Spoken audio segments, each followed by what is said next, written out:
राधे राधे प्यारे भक्तों, शाम सदाशिव चैनल में आप सभी का स्वागत है।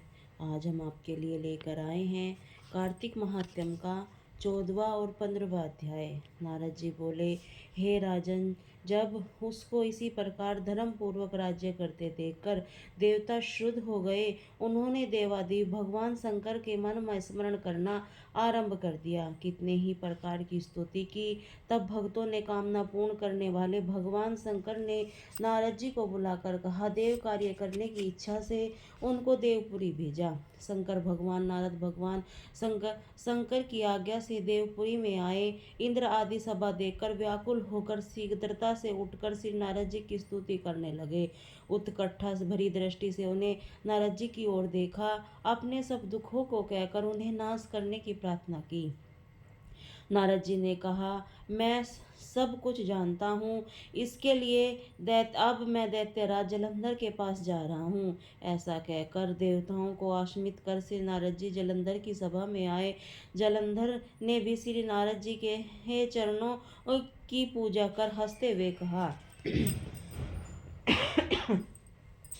हे ब्राह्मण, कहिए आप कहाँ से आ रहे हैं और कहाँ कहाँ कर आपने क्या क्या देखा है, यहाँ कैसे आए? मेरे योग्य जो सेवा हो उसके लिए आज्ञा दीजिए। जलंधर ने के इसी प्रकार के वचन सुनकर श्री नारद जी प्रसन्न होकर बोले, रे दानवराज महामुनि महाबुद्धिमान जलंधर, तुम धन्य हो, क्योंकि इस समय सब रत्नों के भोगता एक ही तुम ही तो हो। हे दैत्य श्रेष्ठ, अब आप मेरे आगमन का कारण सुनिए, जिसके लिए मैं आज यहाँ आया हूँ। हे दैत्यराज, मैं स्वेच्छा से कैलाश पर्वत गया था, जहाँ 10,000 योजनों में कल्पवृक्ष का वन है। वहां पर मैंने सैकड़ों कामधेनुओं को विचरते हुए देखा और देखा कि वह वन चिंतामणि से प्रकाशित परम दिव्य अद्भुत एवं सर्वमण है। जैसे महापर्वतों के साथ स्थिर शंकर जी भी देखा। वह सर्वांग सुंदर गौरव वर्ण त्रिनेत्र और मस्तक पर चंद्रमा धारण किए हुए है। यह देखकर मुझे बड़ा आश्चर्य हुआ। इनके समान समृद्धिशाली त्रिलोकी में कोई नहीं है। यहाँ की नहीं मैं दैत्येंद्र। उसी समय मुझे तुम्हारी विस्मृति का स्मरण आ गया और उसे देखने की इच्छा से मैं यहाँ तुम्हारे पास चला आया हूँ। यह सुनकर आज जलंधर को बड़ा आश्चर्य हुआ। उन्होंने श्री नारद जी को अपनी स्मृति दिखला दी। उसे देखकर देवताओं के कार्य करने की इच्छा से प्रेरित श्री नारद जी भी जलंधर की बड़ी प्रशंसा की और कहा, निश्चय ही तुम त्रिलोकपति होने के योग्य हो। तुम्हारे लिए ऐसा कोई विचित्र काम नहीं है, मैं देख सकता हूँ, और जो तुम्हारे पास है वह सब कुछ है। मेरे किसी बात की कमी नहीं है। ऐरावत तुम्हारे पास है, उच्च श्वा घोड़ा तुम्हारे पास है, कल्प वृक्ष और कुबेर की निधि तुम्हारे घर है, मणियों और रत्नों के ढेर तुम्हारे यहाँ लगे हुए हैं, ब्रह्म की हंस युक्त विमान तुम्हारे पास है, और भूलोक पाताल और पृथ्वी पर जितने भी रत्न आदि हैं वह सब तुम्हारे ही हैं। और मैं तुम्हारे इस प्रकार के सब रत्नों से ऐश्वर्य को देखकर बड़ा प्रसन्न हूँ। परंतु तुम्हारे पास कोई स्त्री रतन नहीं है, उसके बिना तुम्हारे यह सब फीका है।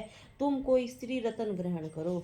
नारद जी किसी प्रकार के ये वचन सुनकर दैत्यराज का आम से व्याकुल हो गया। उसने नारद जी को प्रणाम करके पूछा, ऐसी स्त्री कहाँ मिलेगी जो कि सब रत्नों से श्रेष्ठ हो? यदि ऐसा रतन कहीं मिले तो आपकी आज्ञा से मैं अवश्य लाऊंगा। नारद जी ने कहा, ऐसा रतन तो कैलाश पर्वत पर योगी शंकर के पास है। उनकी सर्वांग सुंदरी पत्नी देवी पार्वती बहुत ही मनोहर है। उनके समान सुंदरी मैंने आज तक नहीं देखी। शंकर हर से बढ़कर समृद्धिमान दूसरा कोई नहीं है। इस रतन की महिमा तीनों लोक में कहीं फिर भी नहीं है। तभी तो परम विरक्त आत्मा राम शंकर भी उनके वंश में हो गए हैं। देवऋषि नारद उस दैत्य से ऐसा कहकर कार्य करने की इच्छा से आकाश मार्ग को चले गए। देवऋषि नारद जी ने राजा पृथु से कहा, हे देवऋषि, दैत्यराज से क्या किया वह सब मुझे विस्तार पूर्वक सुनाइए। देवऋषि बोले, उनके चले जाने पर जलंधर ने अपने राहु नामक दूत को बुलाकर कैलाश पर जाने की आज्ञा दी। कहा कि वहाँ एक जटाधारी शंभु नामक योगी रहता है। इससे मेरा पराक्रम ऐश्वर्य कहकर उसकी सर्वांग सुंदरी भामिनी मेरे लिए मांग लाओ। तब उन वचनों को सुनकर वह दूत शिव के स्थान पर पहुंचा, परंतु नंदी ने उन्हें सभा के भीतर नहीं जाने दिया, किंतु वह अपनी उग्रता से शिव की सभा में चला गया। वह शिव के आगे बैठकर उनकी आज्ञा ले सब संदेह कह सुनाया जो कि दैत्यराज ने कहा था। फिर तो उस राहु नामक दूत को ऐसा कहते ही भगवान शूलपणि के आगे पृथ्वी फोड़कर सब शब्द वाला पुरुष प्रकट हो गया, जिसका कि सिंह के समान मुख था, जो कि मानो दूसरा नरसिंह था। वह दौड़कर राहु को खाने चला।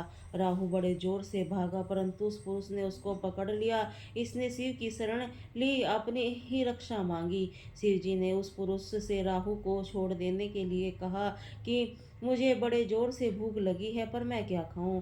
महेश्वर ने कहा, यदि तुम्हें भूख लगी है तो शीघ्र ही अपने हाथ पैरों का मांस भक्षण कर ले। शिव जी की आज्ञा ने उस पुरुष को शीघ्र ही अपने हाथों और पैरों का मांस भक्षण कर लिया, तो केवल उसका सर मात्र शेष रह गया। और उसका एक ऐसा कर्तव्य देखकर शिव जी ने प्रसन्न होकर उसे अपनी आज्ञा पालक जानकर उसने परम प्रिय गण बना लिया और कहा, मेरी पूजा के समय अब तेरी भी सदैव पूजा होती रहेगी। जो मेरी पूजा नहीं करेंगे वह मेरे प्रिय न होंगे। शिव जी ने ऐसा वर पाकर उस पुरुष को बड़ी प्रसन्नता हुई।